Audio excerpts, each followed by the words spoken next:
Disney's Mickey's Christmas Carol. Another little golden book. We have a lot of these, don't we? Poor Bob Cratchit. Mr. Scrooge had made him work late again, even though it was Christmas Eve. But now, at last, he could go home.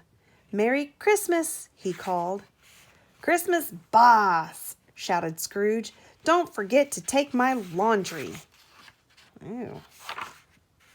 Bob lugged the heavy laundry bag through the icy streets. He stopped once to rest, but only for a moment. When he thought of his family waiting for him, he picked up the bundle and trudged on. "It's Papa!" cried Tiny Tim joyfully as Bob struggled through the door. "Dinner will be ready soon, dear," said Mrs. Cratchit, putting some scraps into a pan. "I wish Mr. Scrooge would pay you more. He certainly has enough money." But Scrooge never thought he had enough money. That night, as always, he had stayed late at the office to count his gold coins. His nephew Fred arrived. "Here's a holly wreath for you, Uncle," he said. "I've come to invite you to Christmas dinner tomorrow.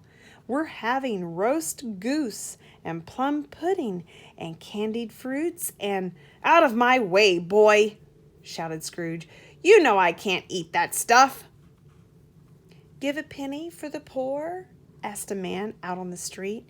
"Give that to the poor!" cried Scrooge angrily, shoving the wreath over the man's head. That wasn't very nice, was it? "All this Christmas fuss," muttered Scrooge as he walked.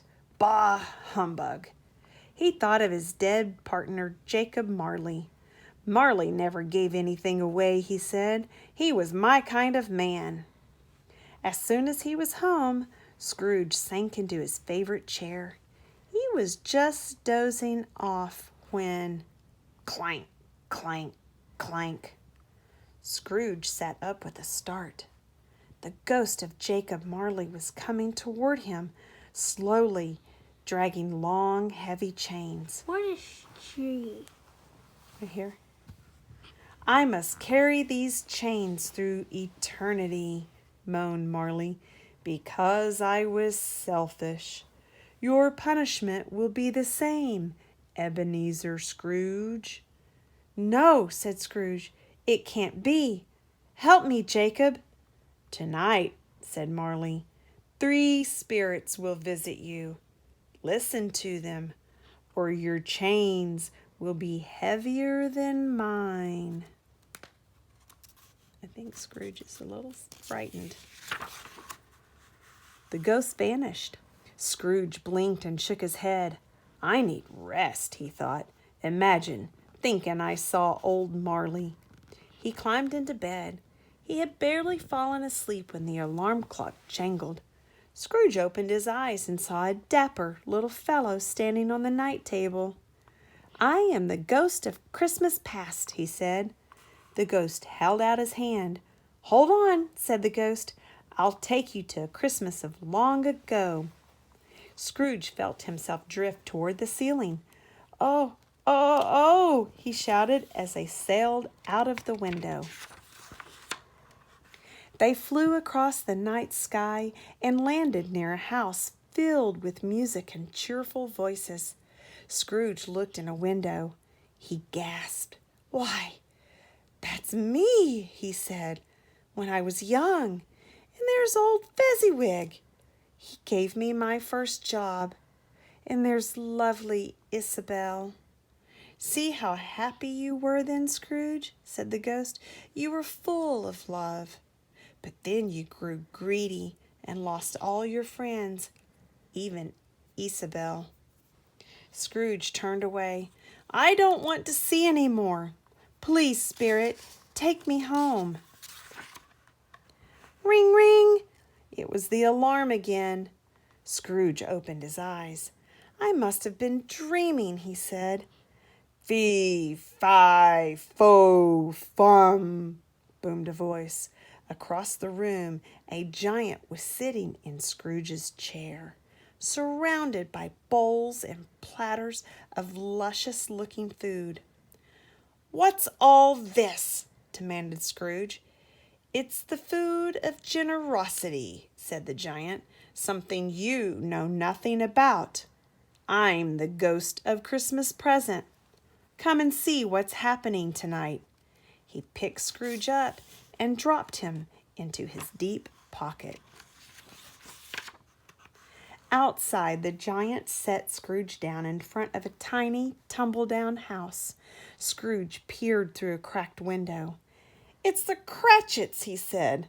"What a measly dinner they're having. Why aren't they eating the food in the bubbling pot?" "That's your laundry," said the giant. "They're boiling it to make sure it gets extra clean." "What's wrong with the lad?" asked Scrooge. "Tiny Tim is very ill," said the giant. "He needs good food to make him strong and well. Pay his father more so he can buy his family enough to eat."